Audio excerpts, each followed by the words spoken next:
Bagong tambayan ba sa Kappa Starlac ang hanap nyo kay Explorer? Tara na sa Cafeology! Pwede nyong ma-enjoy dito yung kanilang mga pastries,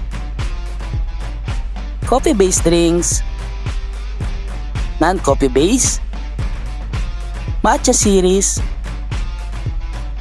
Kaya isama na ang buong pamilya at barkada. Tara na at enjoyin yung mga foods and drinks nila dito sa Cafeology.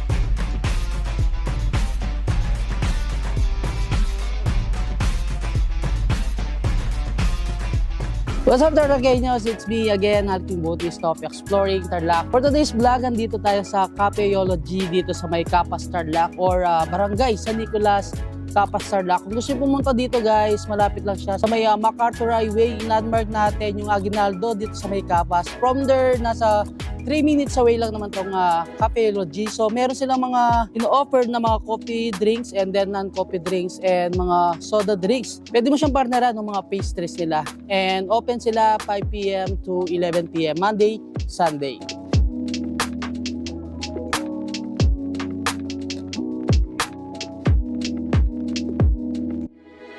Hi, I'm Vince Jordanes Malyari, co-owner of Cafeology. Na-establish yung shop namin nung pandemic. Naisipan ng mga tropa, tapos sila ate ko gano'n. Tapos nagkakape lang kasi kami talaga noon. Tapos naisipan lang nila na what if magtayo tayo ng coffee shop, and then ayun nga, naging ano na yung plan, gumawa ng structure. And then actually kaming dalawa lang ni Papa ko yung gumawa sa dito shop. And then ayun, December 23 nag-open yung shop. Successful naman. Dapat for takeout lang lahat. And then kaso marami kasi nagre-request like ba't di kayo magpa-dine-in since may maluwalas naman yung place sa loob. And then yung nag-try talaga kami, tinry namin na what if na ganun. Tapos di namin expect na magugustuhan din ng mga tao. Kasi since first neighborhood cafe in Kappas kasi talaga sa amin na Cafeology. We are open 5 p.m. to 11 p.m. every day. And also iniimbitan ko po kayo na dumalo sa aming mini cafe shop, Alfresco Dine-In. And thank you, Tarlaceños.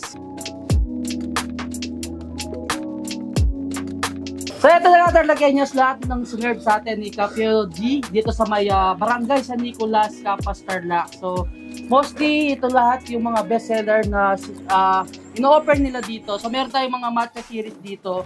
5 series yung sinerve nila. Then yung mga coffee-based drinks, and of course meron din silang non-coffee-based drinks and yung kanilang mga sparkling drinks. And syempre guys, isa sa mga pinagmamalaki nila dito yung kanilang yema cake and blueberry cheesecake, strawberry cheesecake, and yung 7 flavors ng kanilang mga cookies.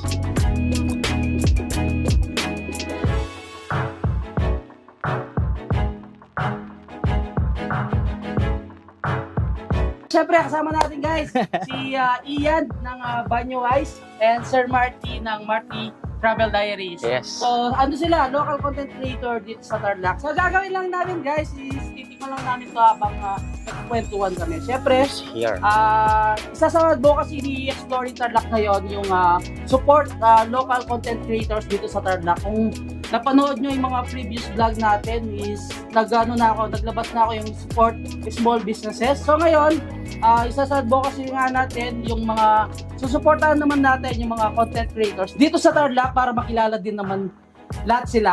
Hi everyone, I'm Marty of Marty Travel Diaries, and I do content for almost years. And of course, welcome sa Central Luzon and Tarlac dito, kuya. Ayan, so hindi ako masyadong fluent when it comes sa Kapampangan and Kabalen dialect, but pinupursu ko talaga na matuto ngayon. So ayan, so we found this shop and together with kuya, and sobrang ganda ng place and iba yung vibes din sa yeah. Hindi ako masyadong into coffee, pero more on iced coffee based ako talaga. And nung nakita ko yung mga flavors ni Cafeology, sobrang ang daming choices. So Ito ganda niya. Tapos, very affordable yung mga products. yes, even affordable siya for the students, and even you are workers and employees na nagbabudget ka talaga but you want to taste some different coffees. And of course, ayan, ang dami talaga niyang pagpipilian. Sobrang dami. And of course, I love cookies din. And tinikman ko siya kanina, sobrang hindi masyadong into sweet. Kaya sa mga diabetic, sobrang cool nito para sa inyo. Sakto lang, lalo na Yes. ipa-partner mo sa mga drinks. Yes. So, si Sir Ian, siya talaga yung dito madalas sa Capeology, dito sa may Kappa Starlac. Yan. Ano ba yung favorite na in-order mo dito? Actually, favorite ko dito is, siyempre, favorite na lahat yung Carmac, yung sinasabi caramel macchiato. Pero siyempre, ngayon, nag-switch na ako into matcha. Kaya lahat, kasi from green tea kasi lagi kong, dati kasi is, hindi ako nagko-coffee, lagi lang ako green tea, lagi, everyday. Kasi meron akong condition sa liver, so I need to take some green tea. So, nung nakita ko na may mga matcha na, hot and cold, basta matcha, doon nag-focus na rin ako sa matcha. Pero siyempre, favorite ko. Bags pa lang ito. Actually, kasama, matagal na rin yan. Kaso marami din silang dinagdag. Dati kasi is matcha na sa ngayon, ang dami na may float na, saka strawberry matcha. So, yun, By request din siguro ng mga no? Oo, siguro. Tsaka true, na rin siguro, experiment and R&D nila. Kaya, pero ang sarap, sobra. Kaya lagi akong bumabalik dito. Ito yung go-to cafe ko talaga. Since nag-open sila last 2021, lagi na akong pumupunta dito. Una, take out, then dinadala ko dito yung mga friends ko. Then, sinabi ko nga sa'yo, try nyo dito, di ba? Sabi ko, ayun, masaya ako at least nandito na ako with Sir Marty. Yan. Yun. Siyempre, promote mo naman yung page mo, sir. Ayun, so yun, alright po nga. Kung ninuwaran nga makabalo, getang po nga. Kung di siya ako mabulo ka content, munta ako getang TikTok ang pong Facebook ko. So ito. Sana po, thank you ka rin pala mag-support, lalo na getang Katik Dance Challenge, tamo ka rin, at saka ka rin maging Karetang Legends of Kapas, tamo, marakal tamo, asopan tao ka rin, at magpasalamat lang mo rin na mag-boom la ulit din karelang businesses through ketang post tamo. Do ita mo naman yung kaya katamong peka mission na asopan tala rin tao, lalo na rin dati parugong legend na ng Kapas incomes kare magtindang sago, magtindang fishball, kare magmami. Siyempre, Reta, Nostalgic, no? Retang kasi ako, pagbatang 90s hanapin, once na atakman or minta ka ulit kitang dati mo pumunta ng balang ibaliking kayo na kanin. Ito pinang feeling. Ito yung feeling na, Elementary days. wow, ito yung dumali. Ito mapamamaral ka sago. Napagin mo, sir, yung page mo. Oh, Banyo Heist. TikTok, Instagram, and Facebook. Alright. And syempre guys, isa sa mga susuportahan nga natin itong Capeology, isa sa homegrown business dito sa Kappa. So, yun nga, ang pagkilala Sir Marty and Sir Ian, supportan nyo sila guys, isa sila sa mga local content creators dito sa Kapas. And abangan nyo kung anong municipality kayo, kung napanood yung video nito, pwede kayo mag-PM sa Exploring Tarlac. Sure, everybody. Mga tata.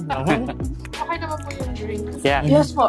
Actually, okay, gusto ko siya kasi hindi siya sobrang sweet, sabi nga niya kanina. Yun naman important. Ma'am, sinong gumagawa ng mga cookies? Nagbe-bake? Ako po. Yun. So matagal nyo na pong ginagawa yung pagbe-bake na cookies? Ako. Since pandemic lang na ano mo lang? Well, iba-ibang variant ng mga cookies. And ito, dito ako na, kaya, yes, Mars yung... S'mores. Ako favorite ko lang yung s'mores, pero ito muna ito. Chocolate Yeah. chip. Mm. Ano po? Walnuts. How much po? Yung isang ganito 60 kalaki. pesos. Oh, 60 pesos that's good. plus isang drink. So wala mang wala mang 150 pesos yata. Yeah, nag-cost lang 150. At least, busog ka na, enjoy ka na ng laki pang-real nila. adventure mo. Tsaka quality. Ang laki nga eh. 90 grams each po. Wow. Bakit Capeology po yung name mo? Yeah. Oh. Saan Actually, po siya madami galing? Madami mo pinagsimulan kami before. Then, parang yan po yung pinakamaraming vote sa mga family namin. Yun na lang po yung gagawin. The Capeology means... Actually, wala po siyang ano talaga. Parang pinagsama lang po yung coffee tsaka yung Pero parang coffee. ganun na rin siya. Oh, yeah. Science of Wala po Science talaga of siyang coffee. Sense of coffee. Science of making Yeah. coffee or science of Tanungin coffee. muna natin si Sir. Ano ang name mo, Sir? Vince po. Sir Sir Vince, Vince. ano yung favorite mong ano dito? Drinks tsaka mga pastries mo. Ako pinaka-favorite ko talaga dito yung hazelnut. Hazelnut. And then yung pinaka-gusto ko sa mga cookies isa din is s'mores. Wow. Mabenta talaga yung s'mores mo. Oo. Pero kung matcha lover ka rin. May matcha matcha. tayo. Yeah, and Happy yung dinner, guys. blueberry cheesecake Meron and din the sa strawberry ano, cheesecake. blueberry cheesecake and strawberry cheesecake. How much naman tong ano, ma'am? 120. 120. 120. Mura na, no? Yes. Actually, kung ikaw lang mag-isa, Wala naman lagi sa'yo. good for two. Actually, 2. For sharing na rin talaga. Ito ka na, ma'am. How much po? 90 pesos po. 90 pesos. So, tikman natin. Yes po. Boss Marty. Yeah.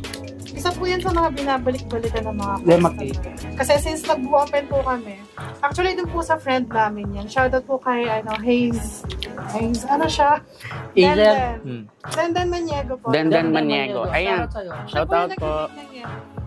Sobrang smooth niya.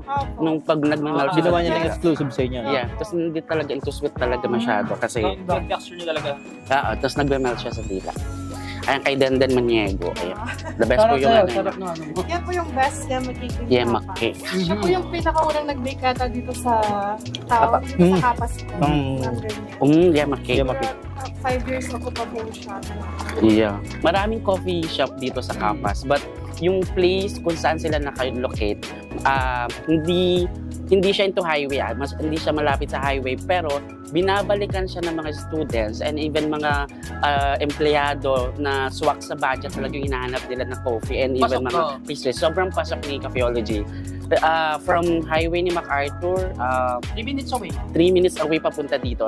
Sobrang hanap nyo siya kaagad. So, maybe you can locate na lang sa Waze, Cafeology, and even sa Google Map, nandun po sila. Tsaka kung wala kayong service guys, pwede naman kayong mag-jeep, pababa kayo doon sa kantong Aguinaldo. Walking distance lang naman siya. I think nasa 5 to 7 minutes nandito na kayo sa Cafe Logi. Yes, kaya Very affordable and quality products nila. kaya binabalik-balikan pa talaga ng mga estudyante and Mga taga Ano ba, Wellspring please? and mga taga Dominican dyan, shoutout sa inyong lahat. Alright, Ito yung taga alright. Dominican. Siyempre madalas dito, Sir Ian talaga. Kayo po! This is my favorite place. Kapas High School, may pumupunta po dito. yeah, yung mga Shoutout din sa mga taga Kapas High School. Even teachers po from different schools. Mga Pinakamalayo na mag-try po dito. From Pampanga po. May dumayo Pero na. po, Sa ganang walks of life, kailangan din eh. so hindi mo po Gusto namin nila. talaga expect na ganyan yung boom is siya yung ano dito. Oo. Well, ano naman yan eh, bukod sa marketing promotions mo, binabalikan ka ng tao kasi kung ano yung Masarap. sinaserve mo. Sa service nila. Balik at balik talaga siya kapag iba yung service and customer service also. Yung communication mo sa customer, doon sila sugod na pamahal yun sa Cafeology. Tapos owners pa yung mga... Yes, and very friendly nung staff and even the owners. Sa lanal, tingnan nyo. Isang Siyempre, Monday pet night. friendly siya, ma'am. Yes. po. Yes. Ayan, so kwento ka naman kanina, madami silang nafe-feed na stray cats here. So, sobrang namangha ako. Nung sinabi niya kanina, ang daming stray cat na pinapakain. Well, I'm the animal welfare advocate din. So, ano po yan, kudos sa akin po yan. And thank you so much for compassion and dedication sa mga ganong ginagawa niyo po. And sa lahat ng mga pet-friendly coffee shop dito sa Kapas, ito yung una kong napuntahan na pet-friendly talaga siya. Kasi nakikita ko naka-roaming lang yung dogs and cats dito. Ayan, so you can bring your furry pets. Ayan, pwede kayo mag-chill and dine with the coffee ng Cafeology and ayan, kasama nyo na yung pets nyo dito. Meron na akong number 1 spot na coffee shop pag may mga guests ako sa loob namin. So dadaling ko sila dito. And may pre-order kayo ma'am na, right? Tama, sabi ni Sir Vince kanina. Kapag gusto nyo mag-order like mga kasi di ba nga 5 PM kami mag-open. If gusto nyo like coffee rent, Oh. mga 12 ganyan, message ka lang sa page din. Sa meron Ready for din pickup. sila yung on the go. On the na drinks nila. Kung magta-travel po kayo. Oo. Yung nakalagay sa bato. Nakalagay po sila sa Machi Bottle. So, 300 ml sila din. Kung gusto po nila mag-order, pwede silang mag-PM lang sa page nga. Pa-i-advance order po siya. Siguro day before or 2 days before. Pero hindi pa kayo nag-serve sa mga parties, ma'am. Actually, nag-try na po kami mag-boot lang sa labas. Sa ibang place. May mga nag-i-inquire na po. Pero siguro this month, magpo-post na rin po kami about sa mga Kahit events. ba, walang kayo ng kiosk. Actually, Yeah. meron po kaming Yung pala, yung ginagamit po namin. Yung cart niyo, ilan ma-accommodate ng area, ma'am? Siguro around 40 to 50. Sakto lang. Very Sakto. homey yung place, no? Para nasa garden ka lang ng bahay niyo. Tapos What happened with your friends and family. Ito yung masarap. Pag nag-chill ka, yung parang andyan yung bahay lang. Ma-feel na nasa bahay lang kayo. Yun po yung pinaka namin talaga. Ayun. Parang homey while enjoying ang fresco dining. Pero magiging homey yan na pag kumain na kayo.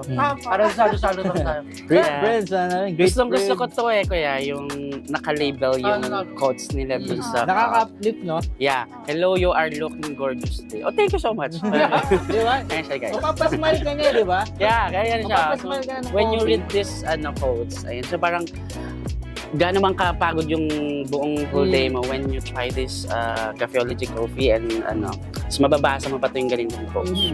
Kaya doon ako na-overwhelmed. Okay lang naman po ako. Thank you. Mapapasmile ka talaga, di ba? Ayan.